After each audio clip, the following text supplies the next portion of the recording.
اگر بہنیں گھر رکنے آئیں تو بیوی پر بوجھ ڈال سکتے ہیں 18 روٹیوں کا. بہنیں گھر جب گھر رکنے کے لیے آئیں تو ایک وقت کا کھانا اپنی بیوی سے پکوائیں کہ میری بہن آئی ہوئی ہے تو آج کھانا کون پکائے گا, آپ پکا کے ان کو کھانا کھلاؤ گی, مہمان ہے. اگلے ٹائم سے بولیں کہ بہن تمہارے باپ کا گھر ہے یہ, اب تم کیا کرو, خود پکاؤ. چلو میری بیوی کے لیے نہیں تو اپنے لیے خود پکاؤ. تو یہ جا کے پھر بیوی پہ اتنی ذمہ داریاں ڈالنا. میں ساس سسر کی خدمت کا قائل ہوں. جو عورتیں اپنے ساس سسر کی خدمت نہیں کرتی میں کبھی بھی ان کو اپریشیٹ نہیں کرتا. گھر میں بزرگ ہیں تو آپ کو اخلاقی خدمت کرنی پڑے گی, لیکن میرے بھائی اس خدمت کے بھی کوئی ایک حد. چلو ساس سسر کی ہے تو وہ دیوروں کا بھی سارا بوجھ اس پہ ڈالا ہوا ہے. چلو ایک وقت میں ڈال دیا تو اگلے وقت میں اس کو تھوڑا چھوٹ دے دو. روزانہ سارے دیوروں کے پینٹیں وہ استری کر رہی ہے, پھر بہن آ رہی ہے 10 دن رہنے کے لیے, ساری بہنوں کا کھانا 10 دن تک وہ اس کی خدمت کر رہی ہے. یہ ظلم ہے عورت کے اوپر. کمزور کو جو ہے نا اتنا نہیں آپ اس کے اوپر بوجھ ڈالیں, کہ بہت سی عورتیں کہہ نہیں پاتی ہیں بیچاری, لوگ کر رہے ہوتے ہیں کہ ہماری خاندانی پرمپرا ہے. تو یہ ظلم جائز نہیں ہے ایک وقت کا. باقی اس سے بعد بہن کو بولے چائے بھی خود پیو گی, پانی بھی کیا کرو گی. بعض عورتوں کی عادت ہوتی ہے آ کے لیٹ جاتی ہیں, بولے یہ لے آؤ وہ لے آؤ, نا یہ کر لو وہ کر لو. خود ہلو نا یار, خود ہلو. یہ تو پھر بھی میں کہتا ہوں 1-2 ٹائم کا کھانا بیوی کو چاہیے کہ وہ بہن کے لیے پکا لے, مہمان ہے. ہمارے حضرت اتنا کرتے تھے کہ اپنی خدمت میں اپنی بیوی سے, یہ تو بڑے خاندانی اخلاق ہیں جو مارکیٹ سے کیا ہیں. عورت کو چاہیے خود سے شوہر کی خدمت کرے اور اپنے سسر اور ساس کی. باقیوں کی خدمت کرے نہیں کرے اس کی مرضی ہے, لیکن ساس سسر اور شوہر ان کی خدمت بڑھ چڑھ کے خود سے کرے. اور ساس اور سسر کو چاہیے کہ جب وہ خدمت کر رہی ہے تو آپ خود سے اس کا بھی خیال کرو, اس کو تھوڑا سا سوتے وہ کو نہ اٹھاؤ. اب ساس اگر بہت بوڑھی ہے بیچاری, اٹھ کے جا نہیں سکتی کچن تک, پھر تو چلو سوتی ہوئی بہو کو اٹھا دے. اگر خود سے جا سکتی ہے تو کوئی کسی سوتے ہوئے کو اٹھانا یہ کیا ہے, بولو بھائی. ہم نے کسی عالم بزرگ کو نہیں دیکھا بیوی سو رہی ہو تو اس کو اٹھا کے بولیں کہ ناشتہ بناؤ. سوتے ہوئے کو جگانا یہ کیا ہو جاتا ہے, بشرطے کہ 18 گھنٹے سے نہ سو رہی ہو.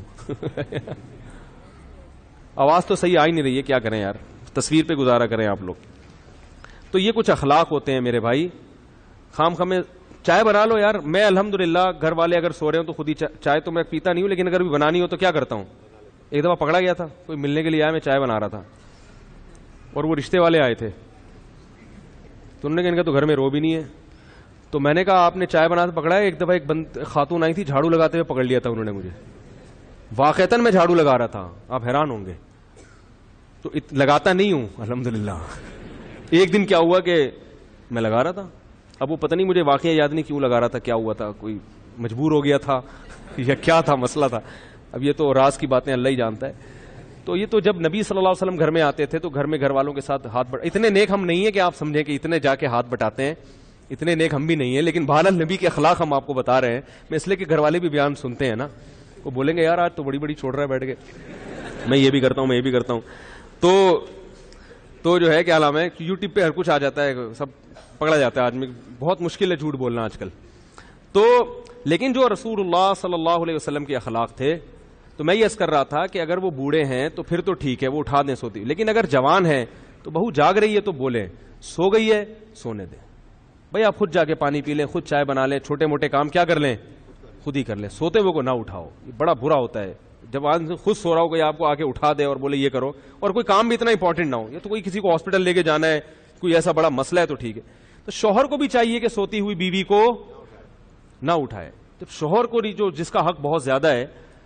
ہاں اگر کوئی عورت نالائق ہے, بے وقت پڑی رہتی ہے, یعنی ایسا بھی ہے کہ پوستی قسم کے جو بہویں ہیں اس کا ناجائز فائدہ اٹھائیں گی. وہ 12 گھنٹے سوتی ہیں, 12 گھنٹے میں 2-4 منٹ کے لیے پھر جاگ کے پھر کیا رہتی ہیں, ایسی کا نہیں ہے, ایک نارمل روٹین کی بات کر رہا ہوں. اگر کوئی سو رہا ہے تو یہ بھی نہ پوچھے کہ یہ سونے کا ٹائمنگ نہیں ہے.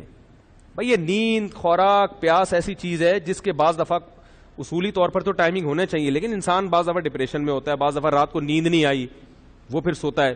تو اب گھر میں ایسا ماشاء اللہ لگا ہوا ہوتا ہے کہ اب بہو کو رات کو نیند نہیں آئی پھر بھی فجر کے بعد سونے کی اجازت نہیں ہے. بھائی اب نیند نہیں آئی تو سونے دو اس کو.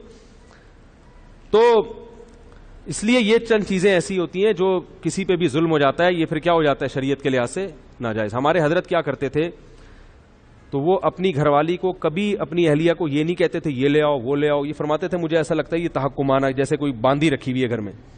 اب گھر میں کھانا تو گھر والے ہی پکائیں گے ظاہر ہے، تو حضرت فرماتے تھے کھانا لگوا دیں.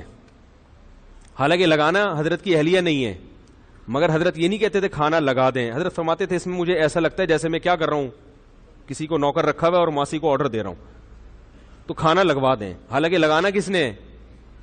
جب کھانا ختم ہو گیا تو حضرت فرماتے تھے کھانا کسی سے کہہ کے اٹھوا لیں، تو وہ خود ہی اٹھاتی تھی. کون تھا گھر میں؟ لیکن لب و لہجہ عزت دینے والا، اگلے کو لگے کہ یہ مجھے کیا دے رہے ہیں، عزت دے رہے ہیں. تو آپ اپنی طرف سے عزت دو، پھر بھی اگر خدمت نہ کرے تو پھر شکایت لگاؤ بھائی کسی کو. عزت نہیں دے رہے آپ نے ٹھڈے مار مار کے جو ہے نا. ہمارے حضرت کبھی اس کے قائل نہیں تھے کہ بیوی سے پاؤں دبوائے جائیں یا جوتے پالش کروائے جائیں. ہمارے حضرت کے جتنے ہم نے اکابر قریب کے گزرے ہیں ماضی کے، مولانا شریف تھانوی رحمۃ اللہ علیہ، انہوں نے بھی بہت سختی سے رد کیا اس پہ کہ بیوی سے اپنے بوٹ پالش، کیونکہ بیوی کا جو رشتہ ہے وہ پیرالل ہے، برابر. آپ کو اللہ نے جو حاکم بنایا ہے نا، تو یہاں حاکم کا مطلب کیا ہے؟ سربراہ. جیسے تبلیغ میں 4 آدمی نکلتے ہیں تو ایک کیا ہوتا ہے؟ امیر. امیر کا مطلب جب ان کی رائے میں اختلاف ہوگا تو اس کی بات سنی جائے گی، اس کا فیصلہ حرف آخر. تو جب گھر میں کسی رائے میں اختلاف ہوگا تو آخری فیصلہ کس کا ہوگا؟ مرد کا. یہ مطلب ہے حاکم ہونے کا. اب تبلیغ میں کسی کو امیر بنا دیا، وہ لوگوں سے اپنے بوٹ پالش کروا رہا ہے، پوچھا لگوا رہا ہے، ٹھیک ہے نا، سر کی چونگیں نکلوا رہا ہے اس سے کہ میں امیر ہوں. وہ بولیں گے بھائی اس کام کے لیے تھوڑی امیر بنایا ہے، امیر تو اس کام کے لیے بنایا کہ گشت کہاں کرنا ہے، متکلم کون ہوگا.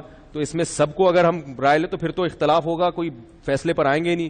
تو حرف آخر آپ کی بات ہوگی، آپ کی رائے آخری ہوگی. متکلم آپ نے اپنے پالش کرنے پہ لگا دی، اپنی بغلوں کے بال نوچنے پہ لگا دیا اس کو بٹھا کے کہ میں امیر ہوں.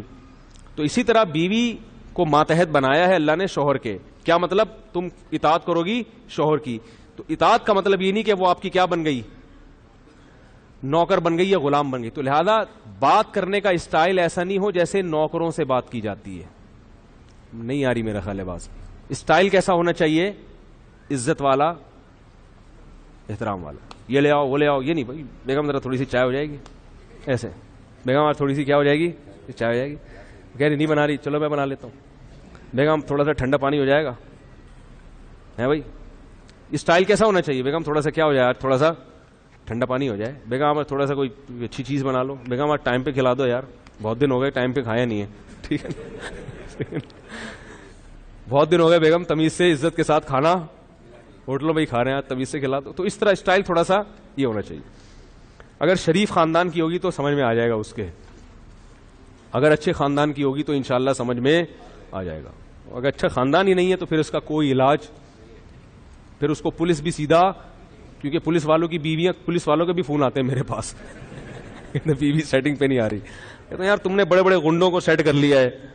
کہہ رہے ہیں یار گنڈوں کو سیٹ کر لیا بڑے بڑے، بیگم سیٹنگ پہ. میں نے کہا گوگل پہ سرچ کرو، ہر چیز مل جاتی ہے، بیوی کو قابو کرنے کا طریقہ نہیں ملتا گوگل پہ. میں نے کئی دفعہ لکھ کے دیکھا، نہیں آیا، جواب ہی نہیں آیا.